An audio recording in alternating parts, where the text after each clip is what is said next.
Hello, everybody. We're back with the Spinner Rack. I'm here with Petey, and once again, Cal's with us in spirit. Today, we're talking about those fans. Those fans. Fans like Kathy Bates in Misery. And we're talking about, look, fans have been, if there's one of the biggest things with these superhero movies or franchise films like Star Trek, you have supporters who are out there, and you have those who are just frigging extreme buck wild fans. Oh boy! Now we see where you're going with this. The issue is that I guess since what was it, Star Wars? The latest issue is since Star Wars. Since Star Wars is that the fans, these toxic fans as described, are causing people not to go see the movies. And it depends on I think there's two levels of fans. You have fans who are fans of the product and they don't like it, or they want to torpedo, and then you have fans from other franchises or series. Like, for example, the most rabid fans of any single is MCU fans. And he's gonna say anything you say against the MCU, breathe against it, they will crush you. He's hijacking it. This is just about, because they're saying the same thing about the toxic fans are killing movies, which would be the same like saying a reviewer coming out and saying this movie sucks destroys a movie, when we know that a reviewer can tank a movie and it still work. A fan or bloggers can say a movie's bad, but that's not, in my mind, toxic fans, there's a capital F fans that read the books, read the movies, want to find out how all these things work together. And then at the same time, there's the casual viewer. And that's most of your audience. 95%. So if your movie does, in my opinion, if your movie does well, it's not because of the toxic fans like it. It's because your casual viewers are going to see it. The toxic ones are the ones that are still going to see it, and then they blog and say that was terrible. But they all like saying, so what we're doing here. Basically, the same with comic books. Like Stan Lee and everyone at Marvel, they were like, there are people that just read comic books, enjoy the book. Yes. And then there's people who say, hey, there's a Martian in here, and it didn't look like a Martian in this book. Like, that's a continuity flaw. Can you send me, I should get some credit for that, or something like that. But is that toxic? I think toxic, toxic is someone who goes negative. Who definitely. That's a negative. No, it just says there's a continuity flaw. No, there's no. The thing is that they don't care. They don't care. Marvel Comics never cared about movie makers don't care about continuity flaws. What? They don't. That's the basis of a lot of these shared worlds that we look at. Their continuity flaws. But there's a ton How can we watch it? There's tons of continuity flaws. But the whole thing is that there's supposed to be a turnover. That's why they make these reboots. That's why everything, hey, we're gonna make a new audience is gonna see these movies when the same people are seeing the same movies. But then at some point there'll be another audience for Halloween. But then every time they do that, they say, let's make it faster. Let's do this. Let's do that. The people complain, like there were people that used to watch Friday the 13th. And when I was, I'm like saying, how people still watching Friday the 13th and say, oh, number 7 was great. And then the same people like number 8, that was like a little too much.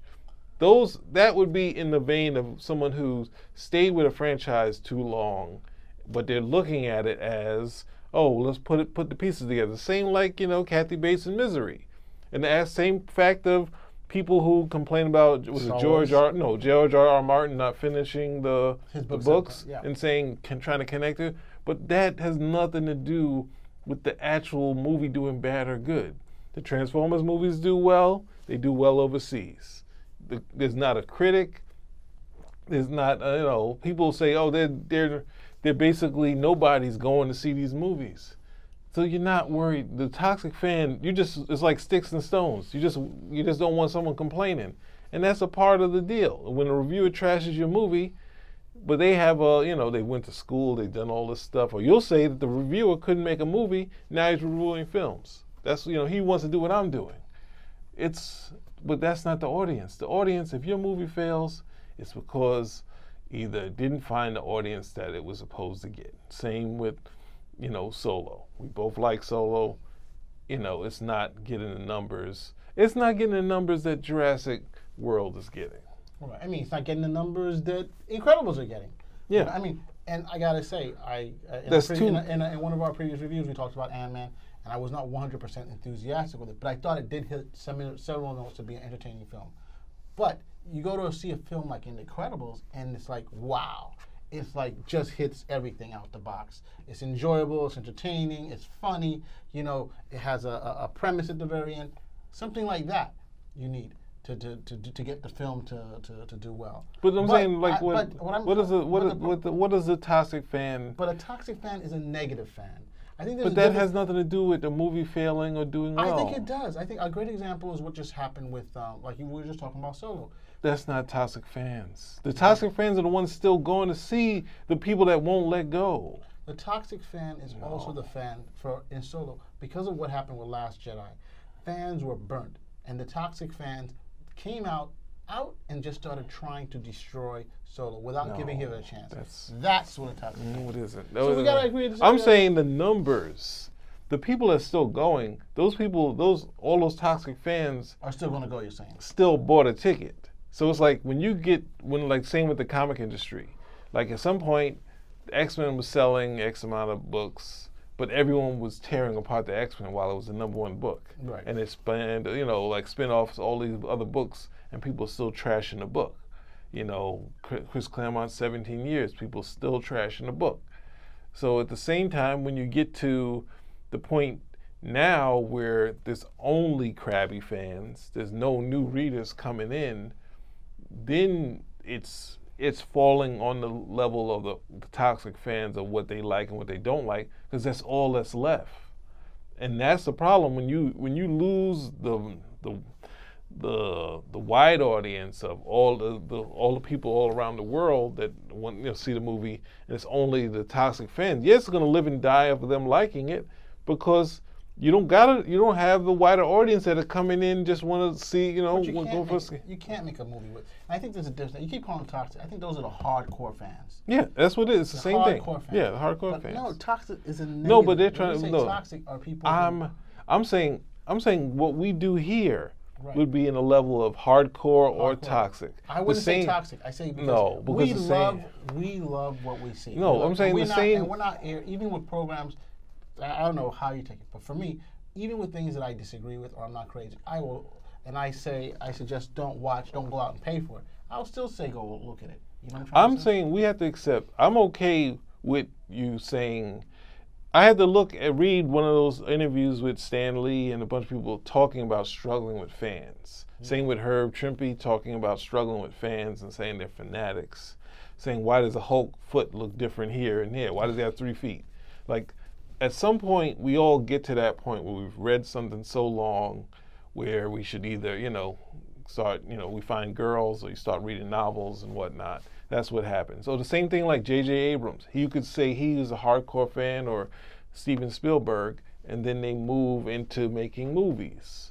So it's like, I doesn't mind hearing the term toxic fan, because it leads people to going into becoming filmmakers, becoming novelists, because you're into it so much and you're hitting that next stage of saying, well, I can do it better. Not to say you do it, you feel that's where you start out, and then you realize, oh, okay, this is what people do. This is what happens. This is, you're making up as you go along. Anne Rice complained about, Tom Cruise being in Interview with a Vampire. And the movie studio said, hey, she wanted Rutger Hauer. And they said, no, like you have like tens of thousands of fans. Tom Cruise has millions of fans. Yeah. And if you cut our back end, we take from you first. And they're like, that's what it is. Same with Tim Burton picking Michael Keaton to be Batman. Yeah. So the fans, the comic fans are like, he's the not hell a 5'6" guy or whatever, 5'7", and losing his hair. He's a 6'3" guy, with not this exact doing the cartoon chin, but there's men with that strong sort of chin that you could play to getting, doing a Batman character. So I'm saying there's going to be that element, but the thing is that those movies like Interview with a Vampire or Batman, they moved on despite the toxic fans saying, oh, why is this like this? Why are you, they say, and people say, oh, look at the acting, look at the acting. They were still successful movies, but when your movie is struggling and the people that are going to see it are, tearing it apart, that's because that's all that's left, and that's what you have to worry about. You can't worry about you made a bad film, people are chopping it up on the internet, it's not doing well. I mean, you could make a bad film and it work, but the passionate fan, they're not the blame for a movie not working. Well, thank you for this long, extended discussion on toxic fans. We're toxic fans. Okay? We're not toxic fans. It's everybody, when you're sitting around there. Passionate, hardcore fans. Passionate fans. But no, they're calling everyone toxic fans. Well, those directors who can't handle it need to get out. That's what I'm trying to say. If you expect to have everybody be, the whole thing is. We agree then. We agree to agree. The whole thing is that if you have if you're an artist or a creator, you're going to have detractors, regardless of what you do, And Michelangelo had detractors when he did stuff. When they started doing abstract art, people were like, what the hell is that? You're going to have detractors.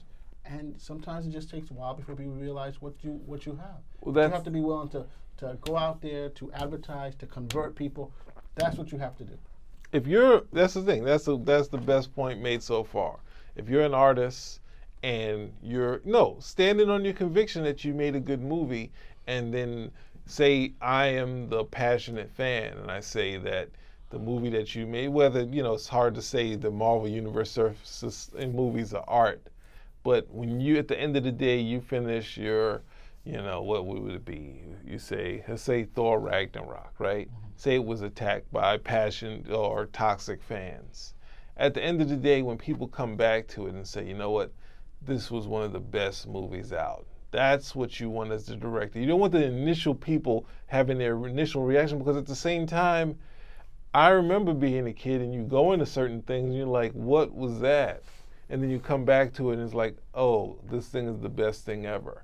That's what you're looking for. It's over time, does it last? Yeah, can it stand the test of time? Yes, there we go. And I think that's why I said I think it's the best. That's the best point to make about this. It's not the initial reaction. It's what over time. Will people come back to your Marvel movie? Will they go back to Iron Man? Yes.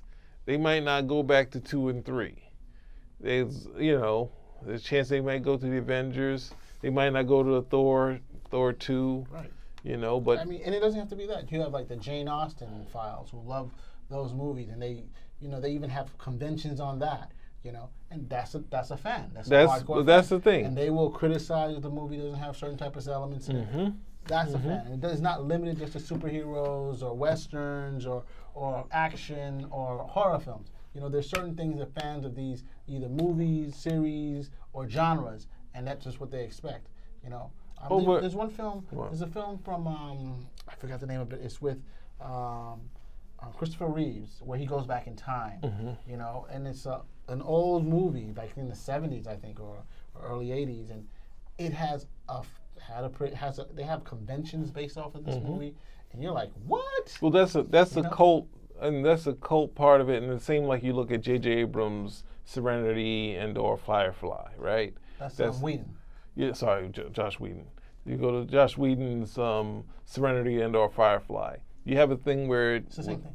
No, I'm just saying the TV show was named Firefly, then ship was Serenity, then they made a movie Serenity, right? So when you look at the fans really took the DVD and told other fans and told other fans, and it's finding an audience, and then enough so they played the series in the movie theaters and people watched it, and then they made a movie out of it, and there's still people asking for another movie.